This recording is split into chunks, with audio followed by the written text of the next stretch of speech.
nervous. And then the question we get all the time in the training is, what about dissociation? What if somebody dissociates?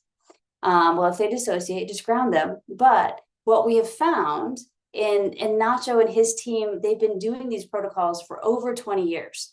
And what they find is people don't dissociate when they're using these protocols because we use the butterfly hug. For those of you that are familiar with the butterfly hug, because COVID taught many of us to do that online, but these protocols, this is where the butterfly hug comes from. So Nacho's wife, Lucy Artigas, she's the originator of the butterfly hug. And so when you're getting people to do the butterfly hug, they're all doing their individual work, and you do the butterfly hug until you feel in your body it's been enough. So you're not doing eye movements with 150 people in the room, but you can get 150 people butterfly hugging, and then people are doing their own process. And some people will process fast, some people will tap slowly, some people will be what I call long tappers, some people will tap short. So it's all very individualized.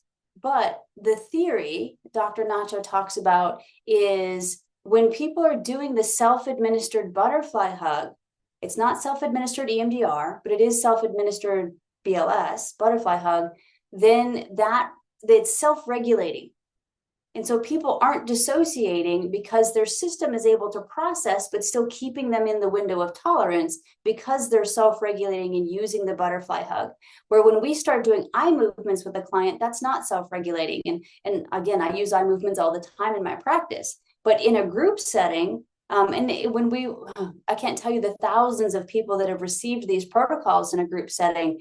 And it's not that we never had somebody with a dissociative feature in any of those groups. What we find is in those groups, they don't dissociate because we're using the butterfly hug. And there's a lot to do with the group dynamics of having energetically in the room, everybody that's there and processing. And the group work, it's so powerful. It's so amazing to do. But you can do it really safely because you're still doing individual work.